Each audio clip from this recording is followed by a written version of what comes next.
when we look at China, though, one of the reasons why it's often feared in the West is not unnecessarily just misunderstandings about its political system. It's also the sheer power of it. That is not just the size, territory, and of course the massive population, but what has really what the world has never seen, of course, is this spectacular economic rise from being just in utter poverty in the 70s, 80s, or early 80s to this amazing rise. How do you, well, what do you see as being China's recipe behind this economic rise?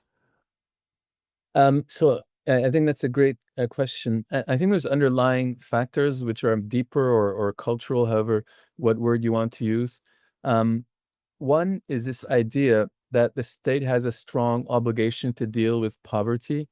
That goes way back in Chinese history. The Confucians had it. The Confucians, they care about morality, but they're also realistic in the sense that if people are struggling for their next meal, then it's hard to be moral, to care about other people's needs and interests.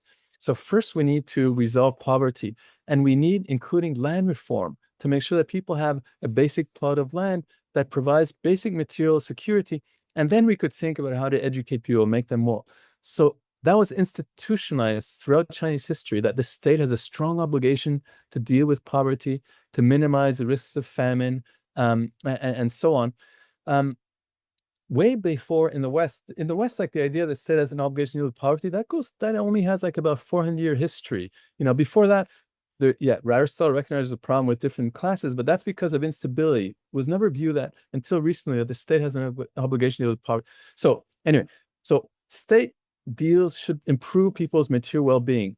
Why did the kind of communist ideal resonate in China? It's partly because of this older ideal that both the socialists and the Confucians and others agree that the state has an obligation to deal with poverty. And also the Confucians, the part of the political culture that informs people's everyday life is we have an intergenerational view of well-being. We care about the future interests. We're willing to work hard for our children and grandchildren. And we're going to save for the future. And we care about education first and foremost. So once the right conditions were in place for these deeper cultural and political values to be implemented, then it allowed for China's takeoff, which was really only, as you say, the past like 4 decades or so. But you need to have certain policies in place, right? So political officials or public officials needed to be rewarded according to economic performance, economic growth. And two, there had to be room for the people to allow themselves to operate in an environment where they could make some money for themselves and for their families without being worried about excessively taxed or expropriated. And that too, those policies were put into place. So all those factors, both the deeper cultural factors, kind of this worldly outlook, this idea that the state has an obligation to deal with poverty, and then subsequently, the past few decades, an incentive and structure in place for the public officials and for the people that allowed for this takeoff to take place in a way that wasn't, for the first few decades, it was pure economic growth, but now there's a recognition that's not good enough. We have to care about poverty alleviation. We have to care about reducing gap between rich and poor, about environmental sustainability, and so on. So it becomes more complex. But all these factors need to be in place. And in that sense, maybe here too, it's hard to export this model.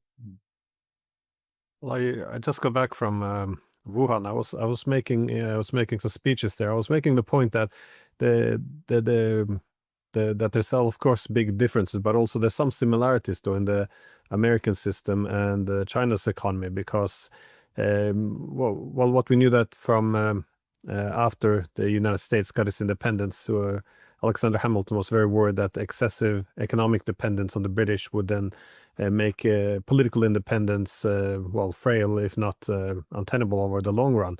So for this reason, the American system had these 3 pillars. That is the manufacturing, it had the physical connectivity, that is roads and ports, and last it had a national bank. This would be the economic development of the U.S. to cement its political independence. Now, I made this point because in China you do see, well, not just with China, but many countries, they kind of follow the same model, even though they don't refer to it.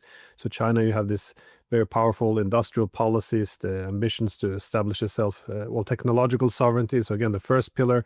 And then the second pillar with this connectivity, of course, there are these massive infrastructure projects across China, but also now with the Belt and Road Initiative around the world. And then the third pillar, of course, you see China developing these development banks, payment systems, experimenting with different kinds of national currencies to trade. Some of it, of course, is national sovereignty. Other is the formation of a multipolar system. But I guess the point I was making is that a lot of what China's doing now, it shouldn't be that alien, because in the industrial capitalism of the United States in the 19th century, there was this idea that you have to tax the rent seekers who extract the wealth from without contributing to the production process.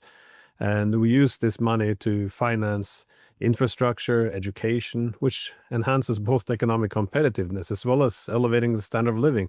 And you have Adam Smith talking about how we have to make capitalism more moral, reform it. So, so what the Chinese are doing isn't really that alien. It shouldn't be that alien to us, though. But do you see the China being able to sustain this model it has? Or because if you look to the US today, it's very financialized. All of these principles from the 19th century seems to be out the window, which is a great shame. But do you think China has a better ability to hold on to this format of economic development? Yeah, so what you said is quite fascinating, to draw parallels. And as you say, I mean, things like industrial policy were quite common in the US prior to the 20th century and also helped to underpin its economic takeoff. So there are parallels. And in fact, there's a thinker now, he used to be at University of Michigan, a scholar called Martin Powers. Now he's at Peking University, Beida. And he argues that the Chinese political system actually, and to a certain extent the economic system, had great influence on the American founding fathers. So the causal relation might even to a certain extent come from there.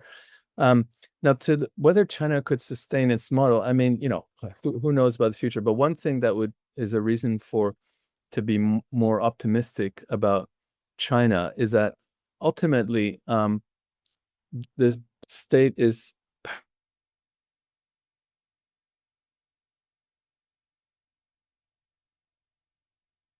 for the well-being of the people, and to restrain corporations that accumulate too much power, because corporations, by their very nature, first and foremost, they care about profit, about benefiting their shareholders, right? So in China, for better or worse, for the foreseeable future, there's no corporation that's going to become more powerful than, say, or at least I could have substantial influence on the state's policy. So I think that's a reason to be a little bit more optimistic about China's economic development. That said, I mean, of course, China faces huge challenges, in demographic challenges, fiscal challenges at different levels of government. So I'm not saying that we should be, overly optimistic about China's future. And also, frankly, the kind of international environment that's strengthens the paranoid forces in China's security apparatus, which sometimes is bad news for economic development. So, I mean, because the US and maybe to a certain extent other Western powers seems to be committed to doing all it can to undermine China's economic rise, especially technological development, and that strengthens the paranoid forces in China's government, in the security apparatus and so on, as opposed to those who would favor economic reform and so on. So that's one reason not to be too optimistic about China. That said, I mean, that's why I do think that if the Western powers would relax a bit on about China and encourage more, I mean, so obvious, cooperation on climate change and regulation of AI and nuclear weapons, that would actually, the West, the outsiders, they can't change China, right? But what they can do is allow certain forces in China to do what would otherwise be difficult to do. So we saw it, for example, when China joined WTO, it led to massive layoffs, but then the reformers could say, look, it's not our fault because we joined WTO, we have to do this. If that's what's happening now, the security people would say, look, it's not our fault, the US trying to squeeze us, of course we need to do this. if there were less of that, it would strengthen, I think, the reformist and more open-minded, let's call them forces in the Chinese political system, for the future. Yeah, at least that's my yeah, Well, semi-optimistic. it is a good point though that China, irrespective of its its ideologies or its political model, its economic power though will contribute to shape the world around it. Of course, usually in the West, there's a lot of focus on economic coercion. We use all these words like the Belt and Road Initiative. It's all a debt trap and all of this. But how do you see the political the economic power of China being used internationally? Well, so I mean, obviously, this debate is partly empirical, and we have to look at the studies and.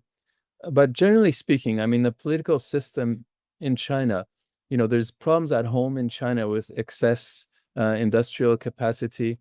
So the Belt and Road Initiative, was partly, if not mainly, influenced by the need to relieve some of that and and to promote some of that abroad. Now, again, this goes back to what I was saying earlier. If that could be done in a way that's mutually beneficial to China and other countries, that's great, right? Sometimes, of course, that didn't always work, where China was perceived as a kind of bullying and power. But overall, I mean, the other countries that are part of the Belt and Road Initiative, I mean, were generally welcoming. There's good reason for that because it was viewed as win-win. So again, I'm not an expert, and we need to look at what the social science says. But certainly, the journalistic view in the West that it's all about coercing other countries and putting them into debt traps that they're more dependent on China. I don't think that's really what motivates it or the outcome of the political system. I mean, another way in which the political system influences China's economic policy abroad is that it could, because many of them are state-owned enterprises, they could take a more long-term view and they could absorb short-term losses. So promote infrastructure abroad. Sometimes it takes 5 years, 10 years, even longer for it to be financially viable. So China's kind of economic policy abroad sometimes does they have more of a long-term outlook, certainly compared to other countries. That's partly because its political system encourages this long-term thinking.